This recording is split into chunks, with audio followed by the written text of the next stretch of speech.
तर चला मित्रांनो, आज आपण एक नवीन टॉपिक जो तुमच्या समोर मी घेऊन येतोय तो म्हणजेच राज्यघटनेचा टॉपिक असणार. तो राज्यघटनेचा टॉपिक म्हणजे घटना दुरुस्ती, म्हणजेच त्याला इंग्लिशमध्ये अमेंडमेंट असं देखील म्हणलं जातं बघा.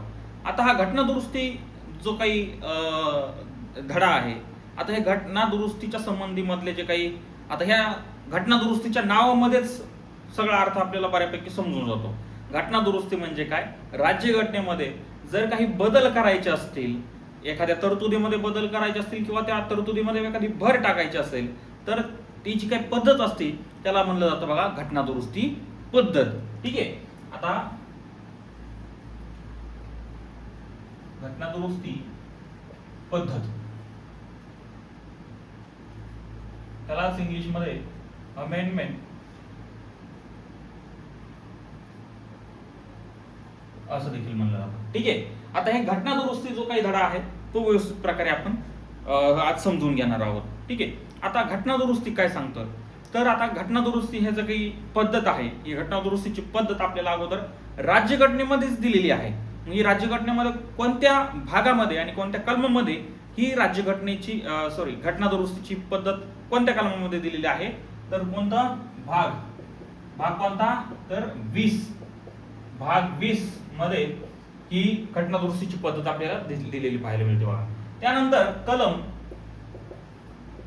368 मध्ये ही घटना दुरुस्तीची पद्धत आपल्याला पाहायला मिळते बघा. आता एकच कलम महत्वाचं म्हणजे घटना दुरुस्तीच्या संबंधीमध्ये अतिशय महत्वाचं आहे बघा. आता घटना दुरुस्तीचं कलम 368 काय सांगतं, 368 एक सांगतं की भारतीय राज्यघटनेमधल्या एखाद्या तरतुदीमध्ये एखादी भर टाकणे म्हणजे ऍड करणे किंवा त्या तरतुदीमध्ये काही काढून टाकणे एखादा भाग, किंवा एखादी तरतुदी बदल करणे, हे काय सांगतं, तर कलम 368 सांगतं. काय सांगतं, तर भारतीय राज्यघटनेमधल्या एखाद्या तरतुदी जे आहेत त्या तरतुदीमध्ये काय करायच्या, 3 गोष्टी करायच्या. एक म्हणजे कोणती, एखादं जर ऍड करायचं असेल म्हणजे आपल्याला त्यामध्ये भर टाकायची असेल, भर टाकणे किंवा त्याला ऍड करायचं आहे. आता दुसरी गोष्ट कोणती आहे, ते तरतुदीमध्ये काही बदल करायचा असेल तर ते पण असू शकतं, मग ते बदल करणे. ठीक आहे. आणि दुसरं म्हणजे कोणतं, तर तिसरं म्हणजे कोणतं, तर त्या तरतुदी एखादी तरतूद काढून टाकणे. ह्या 3 गोष्टी त्याच्यामध्ये अतिशय महत्वाच्या बघा. ठीक आहे. याच्यामध्ये कलम 368 मध्ये काय सांगतं की भारतीय राज्यघटनेमध्ये कोणत्याही तरतुदीमध्ये कोणत्याही गोष्टीची भर घालणे किंवा त्यामध्ये बदल करणे किंवा एखादी तरतूद ही काढून टाकणे, हे कलम 368 अंतर्गत घटना दुरुस्तीची पद्धत ही आपल्याला सांगण्यात आलेली आहे बघा. आता त्यानंतरच आता हे घटना दुरुस्तीचं विधेयक जे आहे, आता विधेयक म्हणजे काय असतं बघा, की कायद्याचा कच्चा मसुदा असं त्याला म्हणलं जातं बघा. म्हणजे कायदा जोपर्यंत राष्ट्रपतीच्या सही झाल्यानंतर कायदा बनत असतो तोपर्यंत ते विधेयक असतं. ठीक आहे. म्हणजे एखादा कोणताही कायदा बनण्यासाठी त्याला तो तयार केला जातो आणि तो तयार करूपासून त्यानंतर दोन्ही सभागृहामध्ये तो पास झाल्यानंतर जी शेवटची राष्ट्रपतींची जी त्याच्यावर सही होते त्यानंतर होतो बघा, राष्ट्रपतींची सही झाली की त्यानंतर तो होतो कायदा. पण तत्पूर्वी सही होईपर्यंत तो काय म्हणलं जातं त्याला, तर विधेयक असं त्याला म्हणलं जातं बघा. ठीक आहे. मग आता ही घटना दुरुस्तीचं विधेयक जे आहे, आता घटना दुरुस्तीचं विधेयक हे कशा पद्धतीने काम करतं किंवा त्याला तयार करून ते शेवटपर्यंत ते कसं होतं त्याचं इन शॉर्ट मध्ये आपण पाहून घेऊया.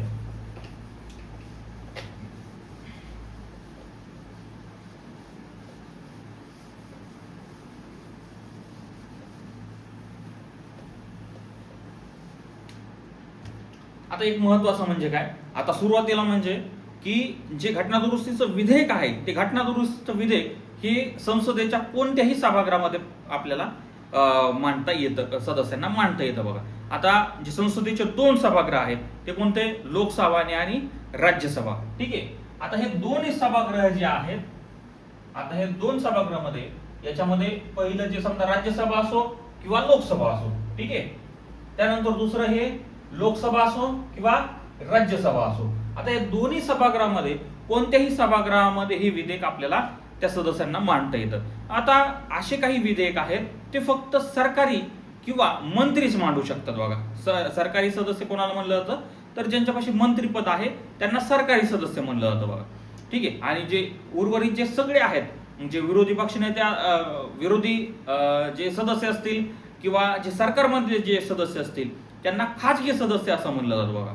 ठीक आहे. तर मग त्यासाठी हे कोण मांडू शकतं, तर एक महत्वाचा पहिला कोणता पॉईंट झाला आपला, इकडे लिहितो, तर कोणत्याही सभागृहात मांडता येतं बघा.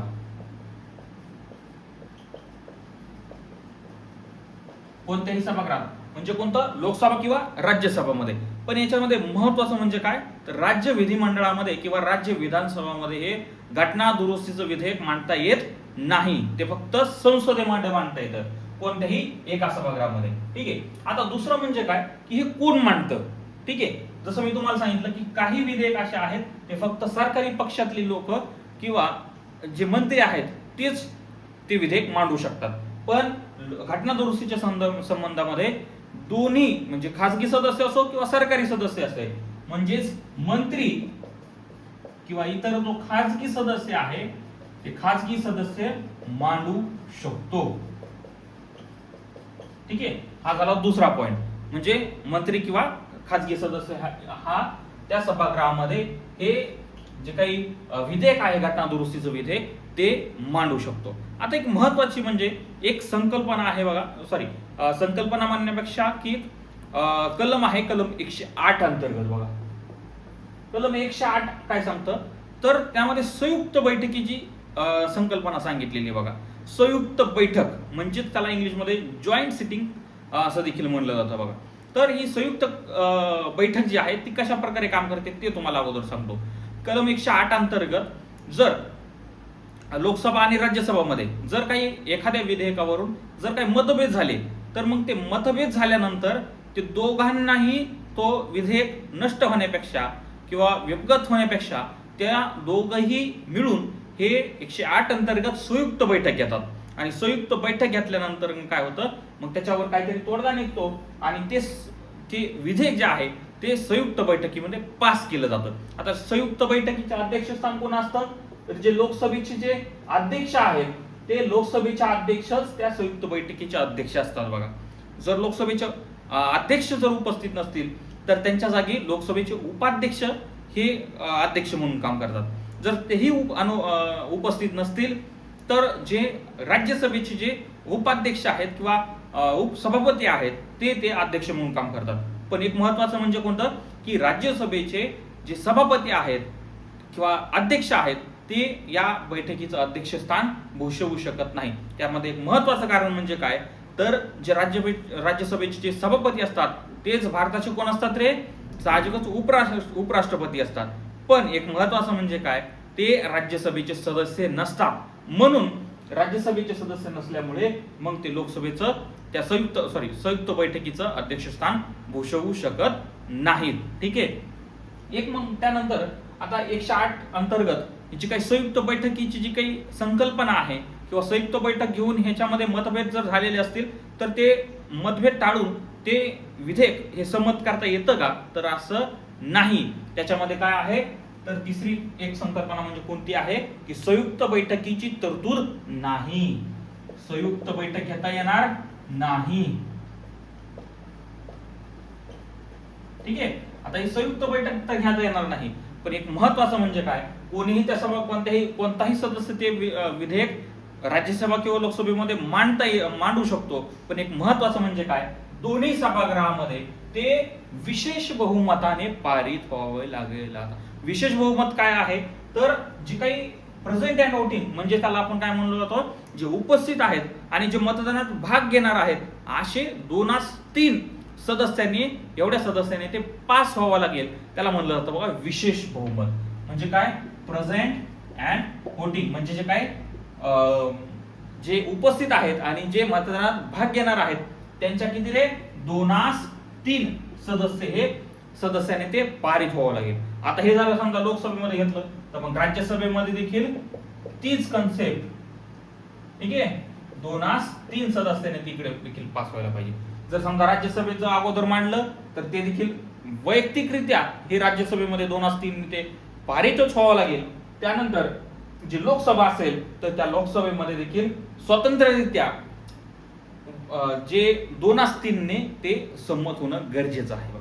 ठीक आहे. मग म्हणूनच काय आहे ती संयुक्त बैठकीची जी काही तरतूद आहे त्या ठिकाणी ती संयुक्त बैठकीची तरतूद ही घटना दुरुस्तीच्या बाबत लागू नाही. ठीक आहे. आता याच्यानंतर एक महत्वाची बाब म्हणजे कोणती बघा, की जर आपलं जे काही संघराज्य आहे, म्हणजे संघराज्य म्हणजे काय, जे आपलं काही केंद्र आहे किंवा संघराज्य आहे.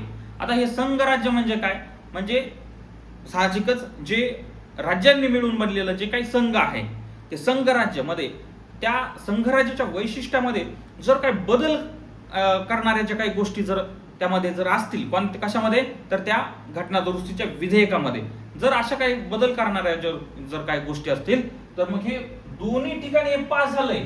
आणि मग हे पास झाल्यानंतर काय करावं लागेल, जर संघराज्य वैशिष्ट्यामध्ये, हे शब्द खूप महत्वाचा हा लक्षात ठेवा, संघराज्य वैशिष्ट्य. ठीक आहे.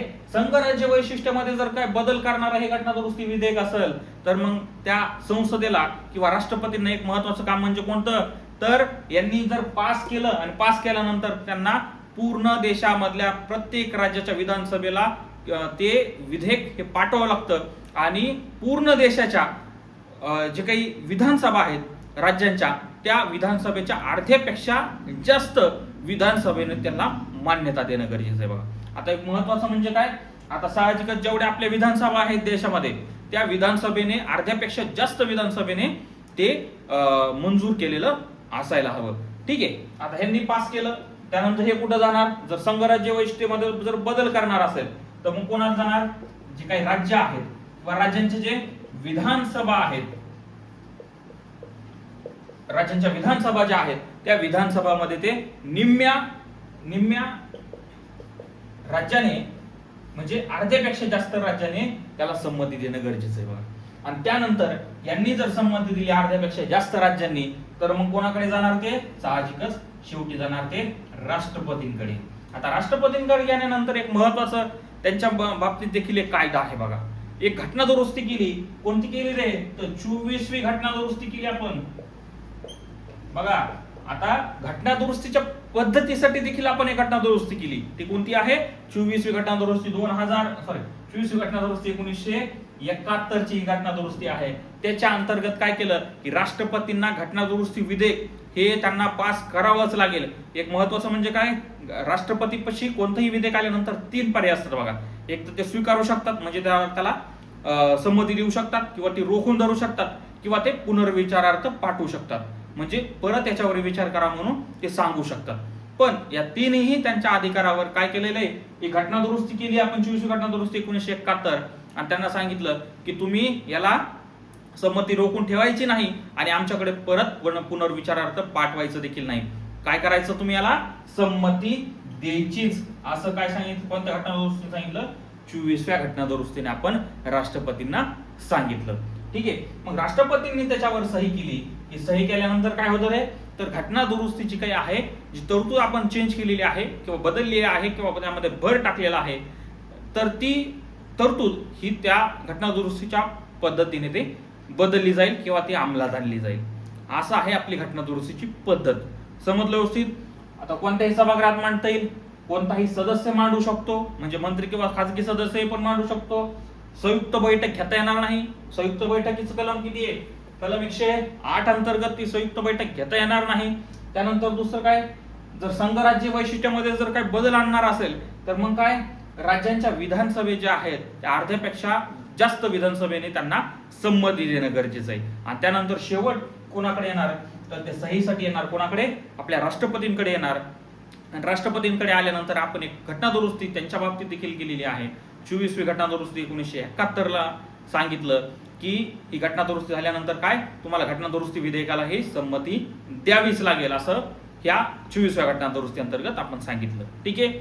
आता याच्यानंतर एक महत्वाचं म्हणजे काय, आतापर्यंत घटना दुरुस्ती किती झाल्या हे देखील तेवढंच महत्वाचं आहे. बघा आता किती झाल्या घटना दुरुस्ती, किती झाल्या, तर 106 घटना दुरुस्ती आतापर्यंत झालेल्या आपल्याला पाहायला मिळतात. बघा आता त्या 106 घटना दुरुस्ती कोणत्या कोणत्या आहेत त्या आपण समजून घेऊया.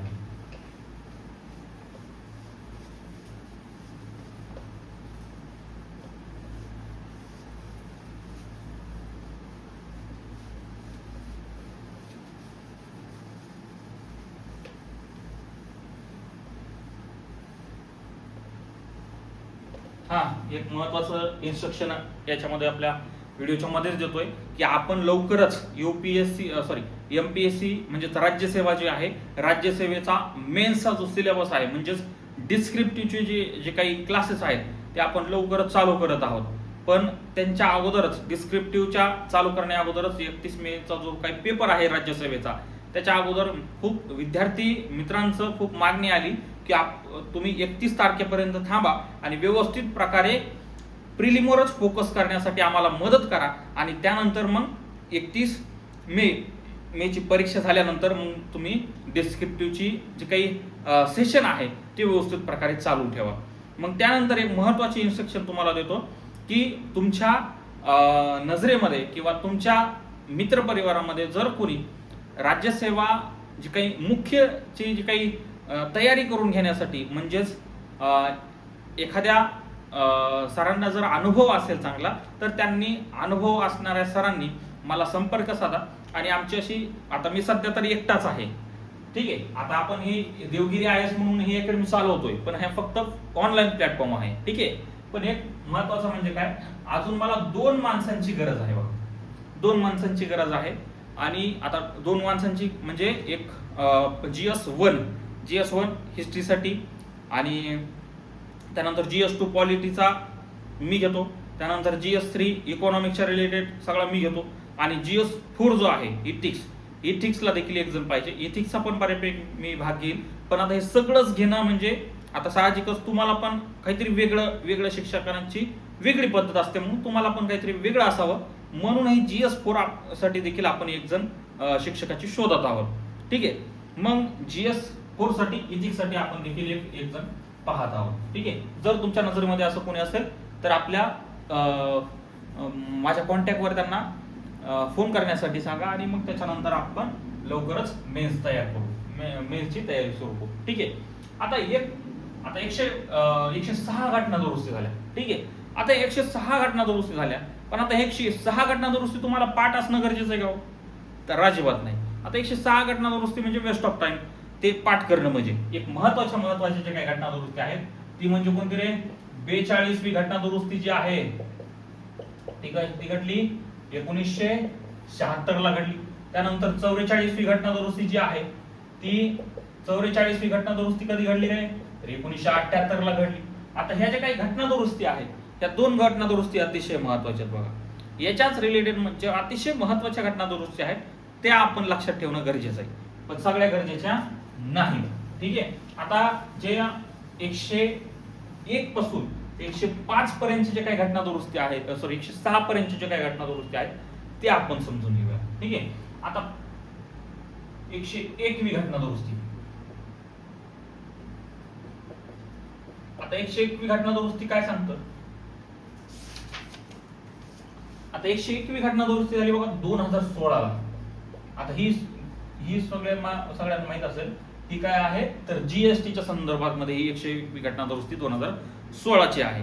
आता वस्तू आणि सेवा कर जो काही लागला आपल्याला म्हणजे जे काही इतर सर्व कर होते अगोदर ते सर्व कर रद्द झाले आणि जीएसटी हा एकमेव कर राहिला, ठीक आहे. म्हणजे त्याला काय म्हणलं जातं इंग्लिश मध्ये? गुड्स अँड सर्व्हिस टॅक्स, ठीक आहे. म्हणजे वस्तू आणि सेवा कर, ठीक आहे. तो आला 2016, ठीक आहे. त्यानंतर 102वी घटना दुरुस्ती ही कधी झाली? 102वी घटना दुरुस्ती 2018 ला झाली बघा. आता या 102वी घटना दुरुस्तीमध्ये राष्ट्रीय मागासवर्ग आयोग,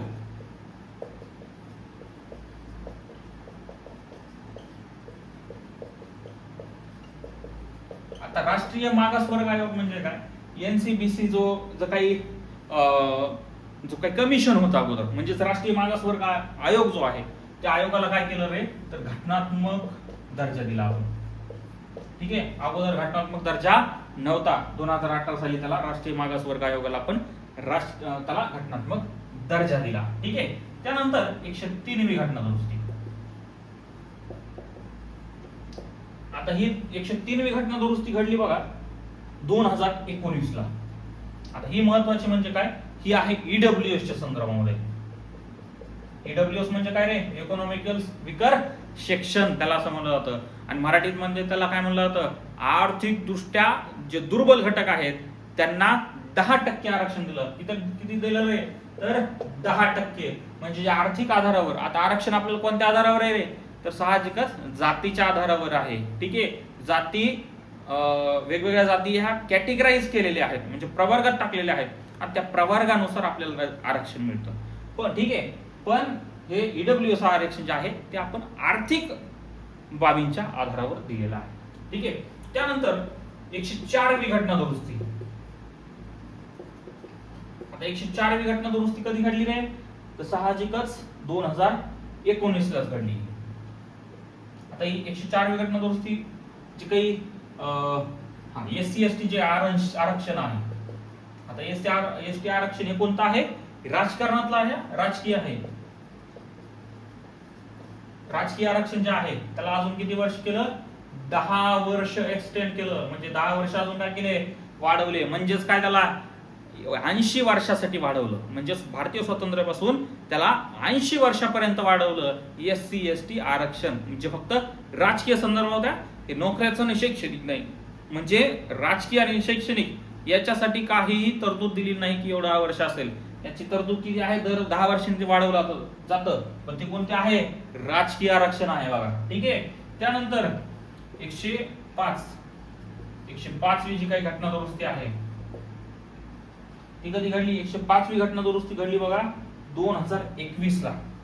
आता याच्यामध्ये जे काही ओबीसीची यादी जी आहे, त्या ओबीसीची यादी निर्माण करण्याचा किंवा एखादी कास्ट त्या ओबीसीच्या यादीमध्ये समाविष्ट करण्यासाठी अधिकार कोणाला दिलेले, तर राज्यांना अधिकार दिले बाबा.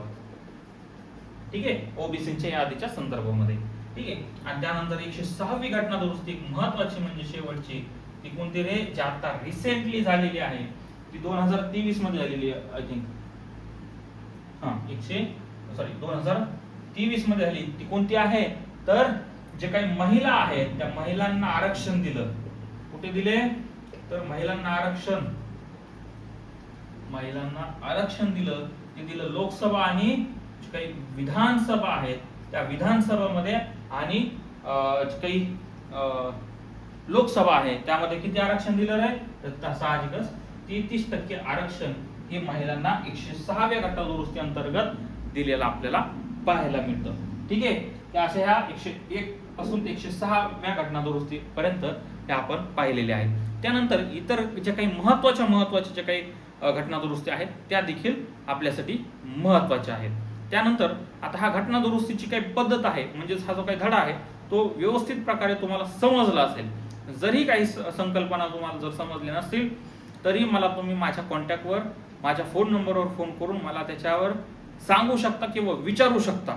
ठीक आहे, त्यानंतर मग तुम्हाला इथपर्यंत आपण जी काही घटना दुरुस्ती जो काही धडा आहे तो व्यवस्थित प्रकारे समजून घेतलेला आहे.